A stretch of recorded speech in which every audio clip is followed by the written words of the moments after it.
Neemias, capítulo 1. Esta é a história de Neemias, filho de Hacalias.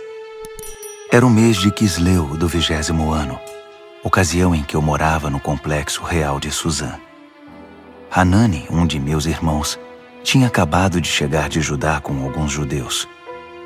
Perguntei a eles sobre as condições dos judeus que sobreviveram ao exílio e sobre a situação de Jerusalém.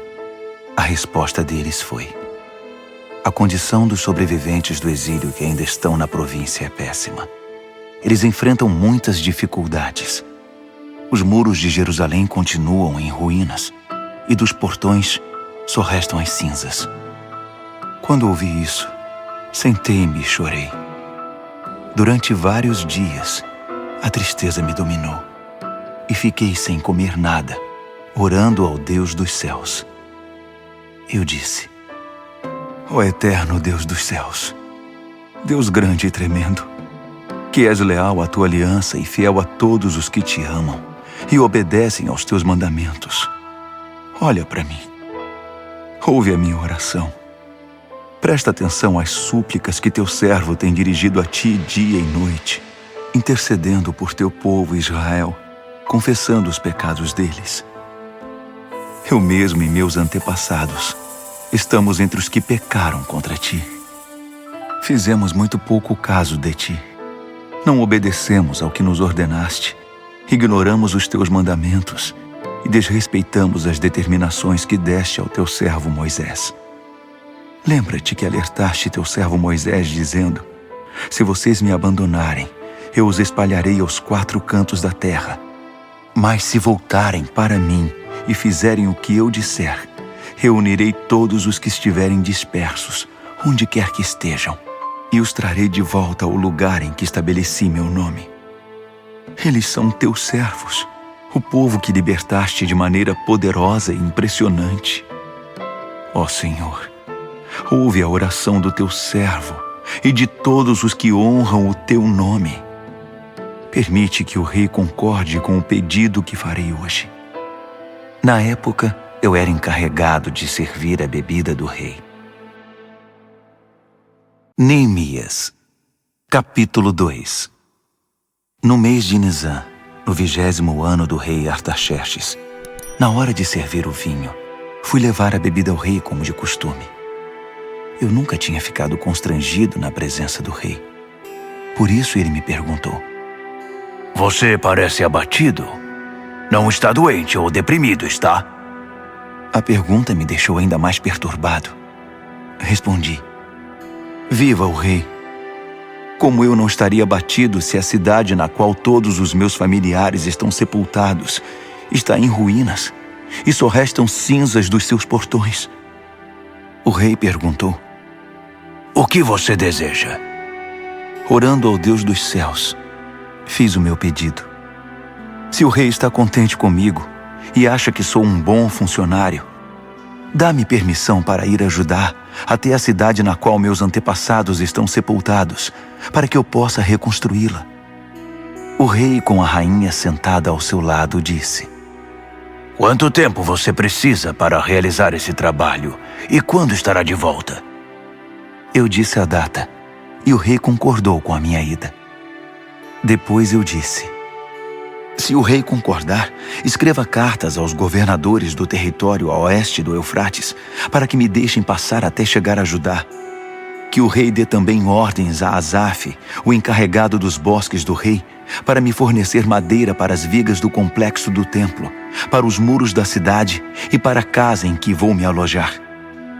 A mão generosa de Deus estava comigo, e o rei me concedeu as cartas. Quando me encontrei com os governadores do outro lado do rio Eufrates, mostrei a eles as cartas do rei. O rei providenciou até mesmo uma escolta de cavaleiros. Quando Sambalate, o Horonita, e Tobias, o oficial amonita, souberam disso, ficaram furiosos. Eles não se conformavam em ver alguém defender os interesses do povo de Israel. Foi assim que cheguei a Jerusalém. Depois de 3 dias, eu e alguns homens que estavam comigo nos levantamos no meio da noite. Eu não tinha contado a ninguém o que Deus havia posto no meu coração a respeito de Jerusalém. O único animal que tínhamos era aquele em que eu estava montado. Na escuridão da noite, passei pela porta do vale na direção da fonte do dragão, até a porta do esterco, inspecionando os muros de Jerusalém que haviam sido derrubados e os portões que haviam sido queimados. Depois passei pela porta da fonte e subi em direção ao tanque do rei. Mas não havia como o jumento em que eu estava montado passar. Então subi pelo vale naquela escuridão, inspecionei o muro e voltei pela porta do vale. As autoridades locais não sabiam onde eu havia ido e o que estava fazendo. Eu não tinha dito aos judeus, aos sacerdotes, aos nobres, às autoridades locais, nem a qualquer outra pessoa que estaria trabalhando. Então apresentei a eles um relatório. Vamos ser francos. A situação está muito ruim. Jerusalém está em ruínas. Os portões estão todos queimados. Venham comigo. Vamos construir os muros de Jerusalém para que essa situação lamentável tenha um fim. Também contei a eles que Deus estava comigo e que o rei estava me apoiando. Eles responderam: estamos com você. Vamos começar. Logo estavam prontos para começar a obra. Quando Sambalate, o horonita, Tobias, o oficial amonita, e Gesem, o árabe, souberam disso, começaram a caçoar de nós. O que vocês estão fazendo? Pensam que podem passar por cima das ordens do rei? Respondi: o Deus dos céus nos dará sucesso. Somos servos dele e vamos reconstruir os muros. Vocês podem ficar fora disso. Não deem palpite. Jerusalém não é da conta de vocês. Neemias, capítulo 3. O sacerdote principal, Eliasibe, e seus colegas sacerdotes logo se prontificaram. Começaram a trabalhar na porta das ovelhas. Restauraram as portas e fixaram-nas nos batentes. Depois seguiram até a torre dos Sem e a torre de Hananeel. Os homens de Jericó trabalhavam com eles. Ao lado deles, Zacur, filho de Inri. A porta do peixe foi construída pelos irmãos Hassenaá. Eles a restauraram, a encaixaram nos batentes e instalaram as trancas e as travas de segurança. Meremote, filho de Urias, filho de Racós, trabalhou do lado dele. Ao seu lado, Mesulão, filho de Berequias, filho de Mesesabel.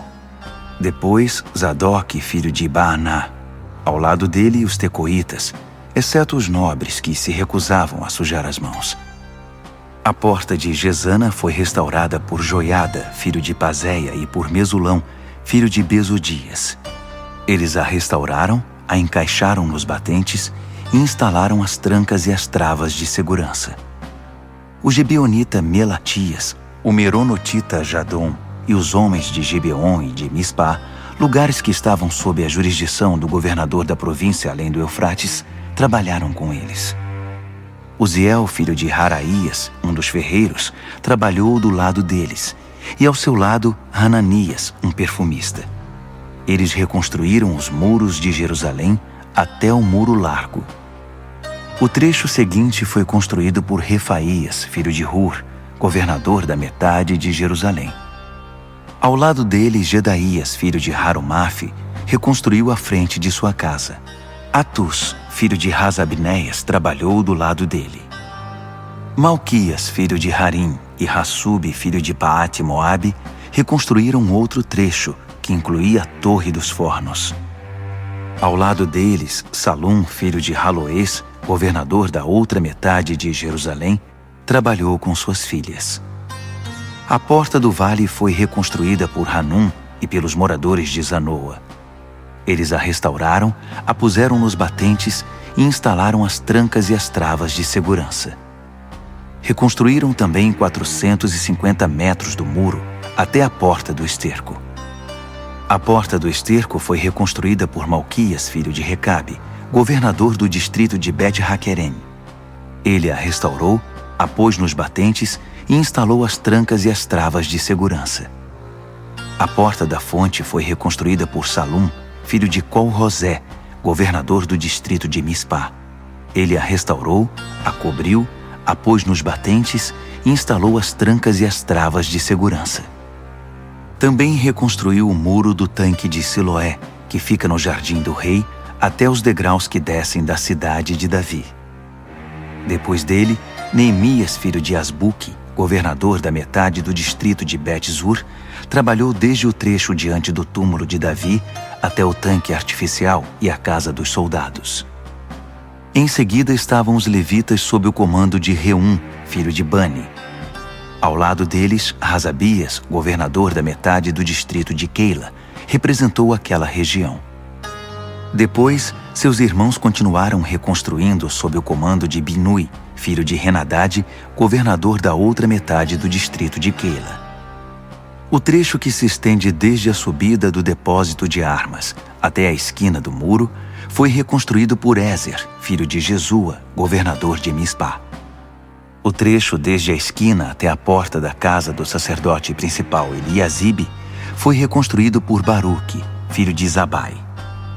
Meremote, filho de Urias, filho de Racós, trabalhou desde a porta até o final da casa de Eliasibe. Os sacerdotes da vizinhança continuaram dali. Benjamim e Hassube reconstruíram o trecho do muro diante das suas casas, e Azarias, filho de Maazéias, filho de Ananias, trabalhou do lado das residências. O trecho desde a casa de Azarias até a esquina foi reconstruído por Binui, filho de Henadade. Palau, filho de Uzai, trabalhou do outro lado da esquina e da torre que fica no palácio superior do rei, perto do pátio da guarda. Ao lado dele, Pedaías, filho de Parós, e os servidores do templo que viviam na colina de Ofel reconstruíram desde a porta das águas para o leste até a torre alta. Os homens de Tecoa reconstruíram o trecho desde a grande torre até o muro de Ofel. Os sacerdotes trabalharam no lado de cima da porta dos cavalos. Cada sacerdote reconstruiu o trecho em frente da sua casa.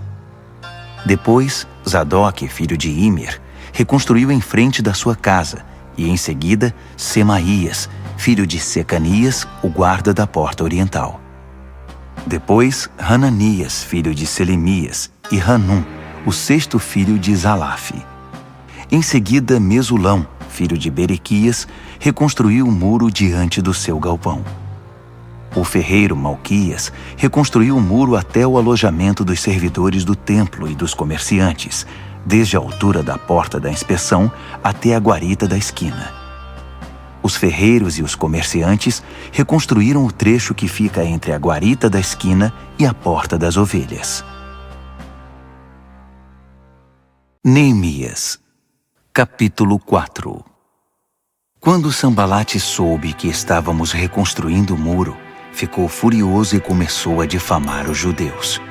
Na companhia de seus comparsas e do exército de Samaria, esbravejou: O que esses pobres judeus estão fazendo? Os coitados acreditam que vão conseguir da noite para o dia restaurar tudo e deixar como antes. Será que vão levantar pedras do nada?